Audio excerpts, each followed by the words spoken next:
എല്ലാവർക്കും വിനീത നമസ്കാരം. ശ്രീമദ് ഭാഗവതം ദശമസ്കന്ധം അധ്യായം 43 ഇന്ന് ആരംഭിക്കണം. ഈ 43-ാമത്തെ അധ്യായത്തില് ഭഗവാന്റെ പരാക്രമങ്ങൾ ഇതാ തുടരുന്നു. രാവിലെ പ്രഭാതത്തിൽ എഴുന്നേറ്റ് ദന്തധാവനം, സ്നാനം മുതലായിട്ടുള്ള നിത്യകർമ്മങ്ങളൊക്കെ ചെയ്തു. അങ്ങനെ പ്രഭാത കൃത്യങ്ങളൊക്കെ നിർവഹിച്ചു. അപ്പോഴേക്കും സഭയിൽ നിന്ന് മല്ലതുന്തുവിയുടെ ശബ്ദം കേൾക്കുകയാണ്. ബലരാമനും മല്ലന്മാരുടെ ആർപ്പുവിളി, കൈകൊട്ടല്, പേരീനാദം ഇങ്ങനെയൊക്കെയുള്ള ആഘോഷങ്ങൾ കേട്ടപ്പോ അവര് കാട്ടുന്ന വിരുതുകളൊക്കെ ഒന്ന് കാണണം എന്ന് വിചാരിച്ചിട്ട് ആ വ്യാജഭാവേന രംഗസ്ഥലത്തേക്ക് അങ്ങോട്ട് വന്നു. അപ്പോഴാണ് ഗോപുരത്തിൽ അങ്ങോട്ട് ഉള്ളിലേക്ക് കടക്കാൻ പറ്റിയില്ല. ഗോപുരത്തില് കുവലയാപീഠം എന്ന ആനയെ നിർത്തിയിട്ടുണ്ട്. കംസൻ പറഞ്ഞിട്ടുണ്ടല്ലോ ആ ആനക്കാരനോട്. അപ്പൊ ഭഗവാൻ പറഞ്ഞു, ഈ ആനയൊന്ന് മാറ്റി നിർത്തൂ, ഞങ്ങൾ അങ്ങോട്ട് കടക്കട്ടെ. കംസപ്രേരിതനായിട്ടുള്ള ആ ദുഷ്ടൻ ആനയെ ഭഗവാന്റെ നേരെ തന്നെ അങ്ങോട്ട് തിരിച്ചു വിട്ടു. ആനയുടെ പിടിയിൽപ്പെടാതെ ഭഗവാൻ വേഗം പെട്ടെന്ന് ഒരു തിരിഞ്ഞു പിൻഭാഗത്തേക്ക് എത്തി. ഗരുഡൻ വാലിൽ പിടിച്ചു പാമ്പിനെ വലിക്കുന്നത് പോലെ ആ പിന്നിൽ കൂടെ അവന്റെ വാല് പിടിച്ചോണ്ട് വലിച്ചഴച്ചു. പലതരത്തിലും മഹാശക്തനായ ആന ഭഗവാനെ കുത്താനും പിടിക്കാനും ഒക്കെ ശ്രമിച്ചു നോക്കി. ഒന്നും ഫലിച്ചില്ല. ആ പശുക്കുട്ടികളോടെന്ന പോലെ കുറച്ചു നേരം ഭഗവാൻ കളിച്ചു. ഒരു പശുക്കുട്ടിയോട് എങ്ങനെ കളിക്കുക, അതുപോലെ ആ ഭയങ്കരനായിട്ടുള്ള മതിച്ച ആനയോട് ഭഗവാൻ കളിച്ചു. ഒടുവില് ആനയുടെ മസ്തിഷ്കത്തിൽ ചവിട്ടിപ്പിടിച്ച് ആ തൃക്കൈകളെ കൊണ്ട് 2 കൊമ്പും പറിച്ചെടുത്ത് ആനയെ കൊന്നു. ഒരു കൊമ്പ് ജ്യേഷ്ഠന് സമ്മാനിച്ചു. അങ്ങനെ ആനക്കൊമ്പ് ആയുധമായി ധരിച്ച രാമകൃഷ്ണന്മാര് കൂട്ടുകാരായ ഗോപബാലന്മാരോടുകൂടി മല്ലരംഗത്തില് പ്രവേശിച്ചു. സഭയിലുള്ള ജനങ്ങള് അവരവരുടെ ബുദ്ധിക്ക് അനുസരിച്ച് ഭഗവാനെ വിവിധ രൂപത്തില് ദർശിച്ചു. ഒരു മനോഹരമായ ശ്ലോകത്തിൽ വർണ്ണിക്കുന്നുണ്ട്. മല്ലന്മാർക്ക് ഇടിവാള് പോലെയും, പ്രജകൾക്ക് രാജാവായും, കാമിനികൾക്ക് കാമദേവനായും, ഗോപന്മാർക്ക് ഗോകുലനാഥനായും, ദുഷ്ടന്മാരായ രാജാക്കന്മാർക്ക് ചക്രവർത്തിയായും, അച്ഛനമ്മമാർക്ക് ഓമനപുത്രനായും, കംസന് കാലനായും, അജ്ഞാനികൾക്ക് ബലഹീനന്മാരായ ഗോപക്കുട്ടിയായും, യോഗികൾക്ക് ഓങ്കാരപ്പൊരുളായും വിവിധ രസങ്ങളെ കാണിച്ചുകൊണ്ട് ഭഗവാൻ ശോഭിച്ചു. സഭാവാസികള് ആ ഭഗവത് സൗന്ദര്യ അമൃതനെ ഇങ്ങനെ കോരി കുടിച്ച് ആനന്ദഭക്തന്മാരായി ഭഗവാന്റെ അത്ഭുത കർമ്മങ്ങളെ പാടി ഗോപികളുടെ മഹാഭാഗ്യത്തെ മുക്തകണ്ഠം പുകഴ്ത്തി. ഈ സന്ദർഭത്തില് മല്ലന്മാര് ശ്രീകൃഷ്ണനെയും ബലരാമനെയും യുദ്ധത്തിന് ക്ഷണിച്ചു. വിനയഭാവത്തിൽ ഭഗവാൻ ചാണൂര മുഷ്ടികന്മാരോട് പറഞ്ഞു, ഞങ്ങള് കുട്ടികളല്ലേ, കുട്ടികളും വലിയവരും തമ്മിൽ യുദ്ധം ചെയ്യണത് ശരിയാണോ? അത് ധർമ്മമല്ല. അത് കേട്ട് ചാണൂരൻ പറഞ്ഞു, നിങ്ങള് കുട്ടികളോ? ആഹാ, നിങ്ങൾ കുട്ടികളൊക്കെ ആണെങ്കിലും ബലിഷ്ഠന്മാരാ. 10,000 ആനകളും ബലമുള്ള ആ 10,000 ആനകളുടെ ബലമുള്ള കുവലയാപീഠത്തെ നിങ്ങള് നിഷ്പ്രയാസം കൊന്നില്ലേ? അതുകൊണ്ട് നിങ്ങള് ഞങ്ങൾക്ക് സമന്മാര് തന്നെയാ, യുദ്ധം ചെയ്യുക വേണം എന്ന് അവര് പറഞ്ഞതിനനുസരിച്ച് ഭഗവാന്മാര് അവരോട് യുദ്ധം ചെയ്യാൻ തുടങ്ങണം. അഥ ശ്രീമൽ ഭാഗവത ദശമസ്കന്ധ 43-ാധ്യായ. കോമളം കൂജയൻ വേണും ശ്യാമളോയം കുമാരക, വേദവേദ്യം പരം ബ്രഹ്മ ഭാസതാം പുരത്തോ മമ. പീതാംബരം കരവിരാജിത ശംഖചക്രകൗമോദകീ സരസിജം, കരുണാസമുദ്രം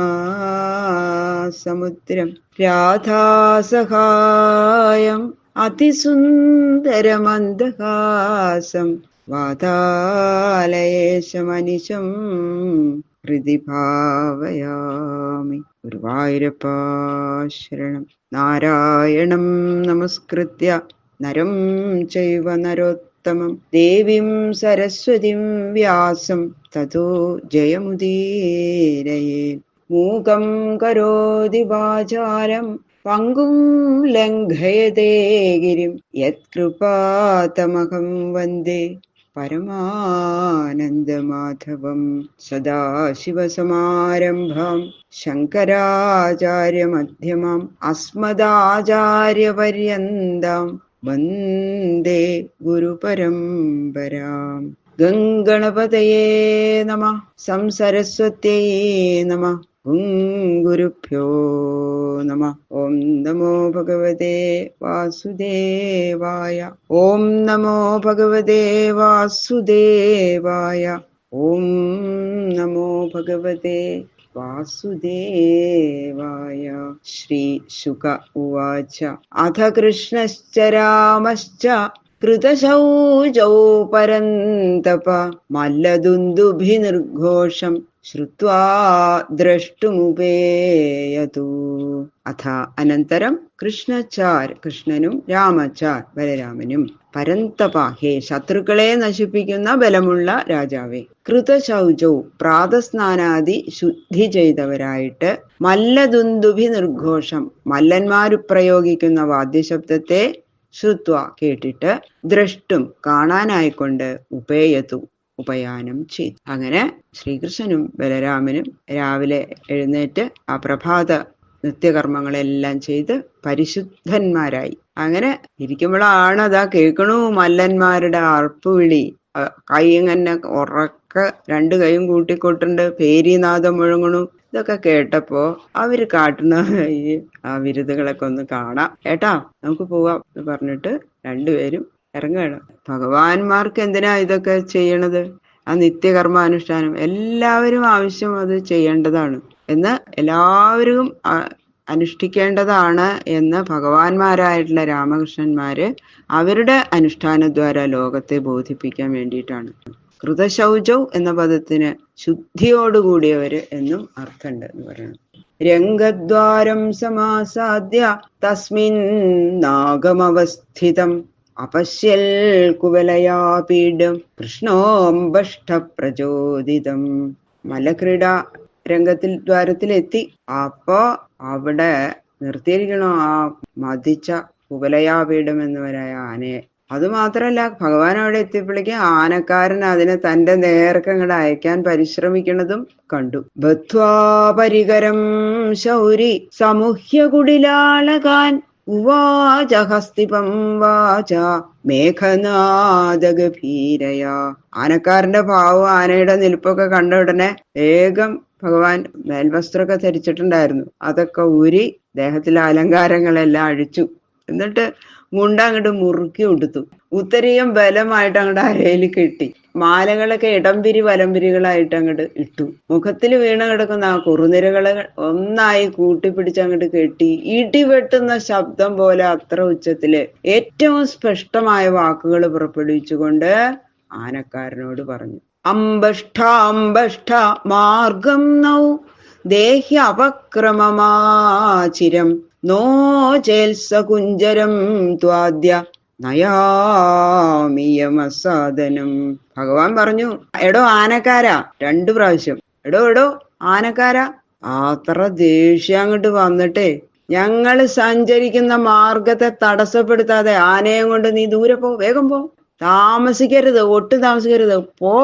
താമസിച്ച നിന്നെ ആനയെ ഇപ്പൊ യമന്റെ അരികത്തേക്ക് അയക്കും. ഭഗവാൻ അങ്ങോട്ട് അത്രയും ദേഷ്യം വന്നിട്ട് പറഞ്ഞു. ഏവം നിർഭർസിതോംബഷ്ഠ കുപിത കോപിതം ഗജം ചോദയാമാസ കൃഷ്ണായ കാലാന്തകയമോപമം.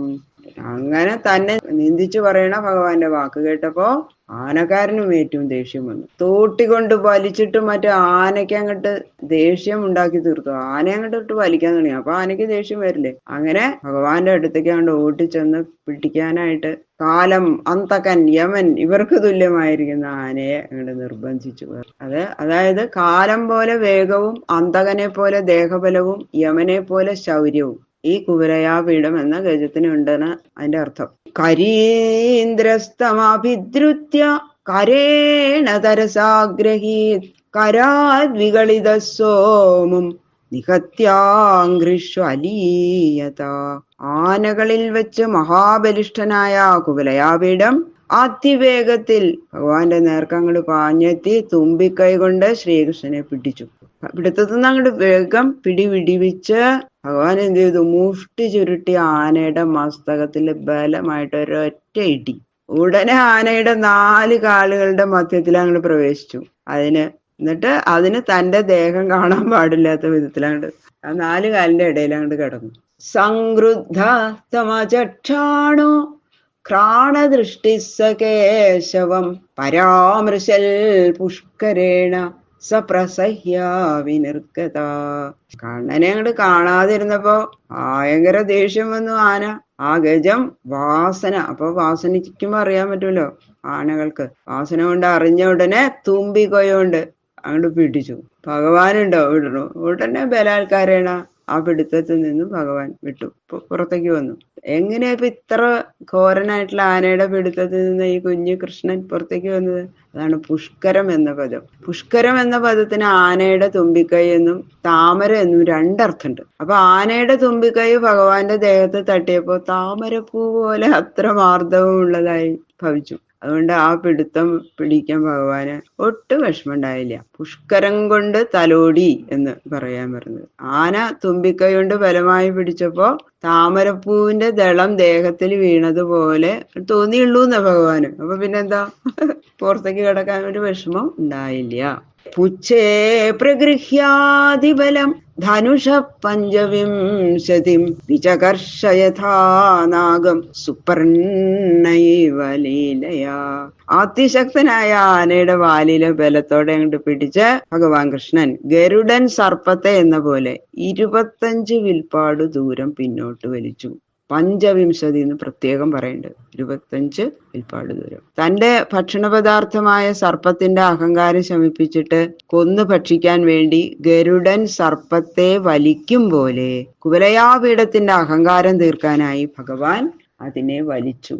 എത്രയാ? 25 വിൽപ്പാട് ദൂരം. 20 അല്ല, 24 അല്ല, 25 വിൽപ്പാട് ദൂരം എന്ന് കൃത്യമായി കണക്ക് പറഞ്ഞതിൽ ഒരു പ്രധാനപ്പെട്ട സംഗതി ഉണ്ട്. അതെന്താന്ന് വെച്ചാൽ, ഭഗവാന്റെ മാഹാത്മ്യത്തെ ബഹുമാനിക്കാത്ത ഈശ്വരനെ ദ്രോഹിക്കുന്ന സ്വഭാവം അഹങ്കാരധർമ്മമാണ്. ഈ അഹങ്കാരം 24 തത്വങ്ങളെയും കടന്ന് ശേഷമുള്ള 25ാമത്തെ തത്വമായിട്ടുള്ള ആ പുരുഷന്റെ, അതായത് ജീവന്റെ ധർമ്മത്തെ ശരീരാദികളിൽ ഞാനെന്നും തൽസംബന്ധികളിൽ എന്റേതും എന്നുമുള്ള അജ്ഞാനത്തെയും അത് കടക്കുമ്പോ നശിക്കും. അപ്പൊ 24 തത്വങ്ങളും കടന്ന് 25ാമത്തെ തത്വമായിട്ടുള്ള ആ സമയത്താണ്, അത് ആവുമ്പോഴാണ് ഇത് നശിക്കുള്ളൂ, അഹങ്കാരം. അപ്പൊ ജീവഗതമായ അഹന്താ മമതാ നാശത്തില് ഭഗവാന്റെ മഹാത്മ്യജ്ഞാനം ഉണ്ടാകും എന്നർത്ഥം.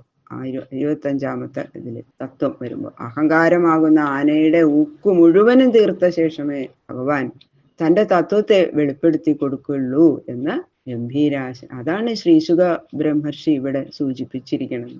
ബാക്കിയുള്ള ശ്ലോകങ്ങൾ നാളെ നോക്കാം. സർവത്ര ഗോവിന്ദ നാമ സങ്കീർത്തനം. ഗോവിന്ദ ഗോവിന്ദ ഗോവിന്ദ.